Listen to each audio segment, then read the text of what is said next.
This is the thing, doing this is so funny when you're doing it in a public lobby. When you see someone jetpacking and you chuck a thermal instantly where they're going to land. And so it literally, look at that. Comes down, bam. Literally, it's so fast. This is another tip. These things that instantly, as he jetpacks, if I see him jetpack, I've chucked that thermal detonator. Not where he is, but where I think he's going to be. Okay? And it hits somewhere down here. And it comes down and kills the guy. That quick. Doing this is so fun. This is the thing. Sometimes when you use things like thermal detonators, predicting where an opponent will land is so funny. Look, watching there, bam, dead. See you later, buddy. GG's. That's another little close combat tip as well. Similar to the other situation with Slude, but in this case, the dude weren't coming at me. But yeah, chucking stuff like this, or even leaving detonators, is a good way when opponents coming towards you where you think they're going to land, and it's funny as fuck as well. Right, I love this next clip. Let's watch this clip here. Coming through here. Watch what happens. So 1, 2, 3 things happen. 4, 5, 6. Okay.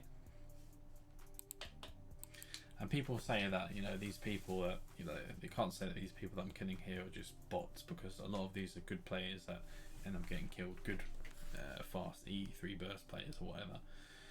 Well, let's break this situation down here. Okay, so what's happening here? It starts, right, the first thing happens is before here. So let's go back. I've jumped, yeah? I noticed that there's 2 players here. One dude here, one dude here, yeah?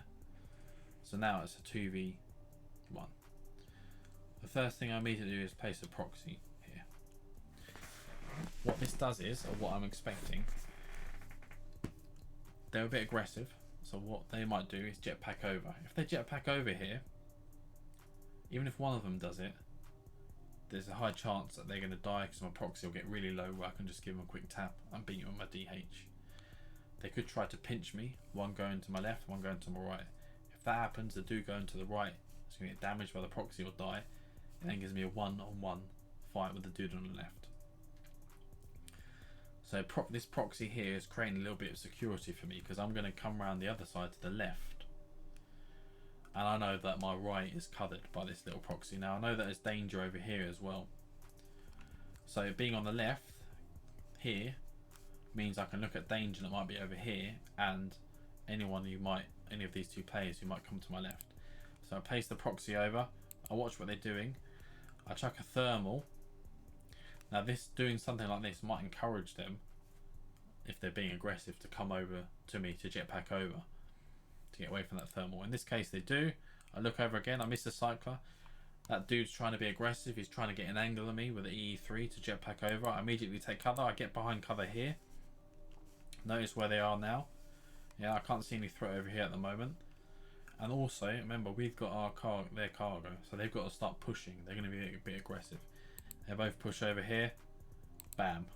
They're both dead. Yeah. Both been cleared out. Yeah.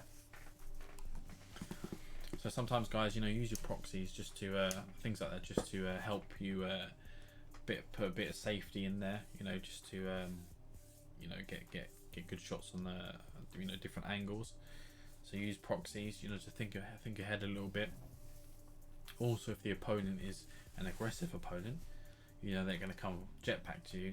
Placing proxies or placing thermal detonators where they're going to land is so great. That's why I love the more aggressive E3 players or E4, because they're going to be the ones that are going to try and jump at you and try and kill you, and you can just do so much with them in this situation. So let's watch this situation unfold here. Cheers, Woody, for this as well. Sorry, mate, I've got to show everyone this clip. Let's watch it here. I see them 2 there. Place the proxy down, chuck a thermal, tried to go for a cycler. He comes over with his teammate. They both come over, both dead. End of. I'm alive, haven't been touched. My cargo carrier, well, there might be someone in our base, but he looks to be safe because he's got escorts coming here. But yeah, having proxies like that, a good way against aggressive opponents, and also to shield yourself, thereby giving you a bit of protection. So me being here now, they're both dead. It means I can fight people who might be to my left or whatever, or even just, you know, go back and wall peek this guy here. Here's another little close combat tip as well. I see this dude in the corner. He's probably going to see me. situations like this, people like this will, you know, aim for your head. If you see here, first thing I do, I go to shoot, I duck, and roll out the way, all in one go. And this dude's dead. And I got a headshot on him. Okay. So we come here through here. He sees me, I see him. Shoot, duck, roll out the way like that. So shoot, duck, roll out the way while shooting as well. That means you're not standing still and you're gonna get headshotted. Just little quick things like that as well. So shooting, ducking, and rolling, all in one go. If you can master stuff like that, you know, you're gonna really improve your close combat game. So, right, this is another clip here where I have multiple opponents, people jumping down. So the first thing I do here, I try to take a shot at this dude, I miss, I roll over, someone's jumped down here, I gun this person, I immediately roll back to kill the person who I missed with the cycler. So I kill this dude here, I then roll back in to kill another dude coming up here, and only get done by the scattergun coming out. So let's watch again this whole clip. Let's see what we can see from the radar as well. So we can see that there's some dudes coming out to the left of me. There's a dude on the right, and potentially people from in front of me. Sorry, and potential people to my right. So I go for the first cycler shot. I miss him, trying to aim to, you know, trying to hope to kill him or wound him. I roll out of his way. I then meet this other dude who I finish off. I then roll back immediately to meet the first person that I missed, because they're probably going to be chasing me because, you know, I'm gunning their teammate. But I roll back immediately to meet them. I kill them. I then roll back again to get some other dude who's coming back and kill them, and then try and, you know, do it there, but I get killed by the scattergun. I mean, this is another thing here. Like, you know, sometimes if you go for an enemy, you don't have to finish them off straight away. You know, in that situation, there's multiple things happening. I could hear that there's another dude to the right of me, so did a quick little scope here. I missed, that's fine. I immediately rolled to meet this dude to kill him.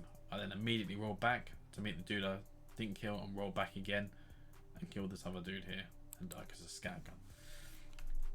That's the thing, sometimes, you know, if you miss your shot on one other dude, there could be another enemy around. So try and position yourself differently. This situation here, we've got another quite aggressive E3 player. Yeah, you know, he's quite aggressive because just of his behaviour, but also because that his base, you know, he's not near our base, and I can see other people in our area. Okay, so he's not even looking like he's going for the objective.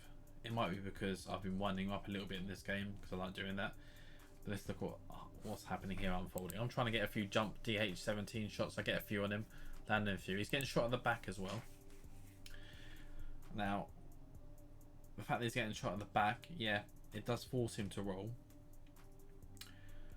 But when he rolls, he's probably expecting me to stand stillish or just to turn, yeah, to face him. So he's thinking, right, I'm going to get a roll in, and I can either shoot this guy on the back, or I can meet him at an angle where I'm going to be safe.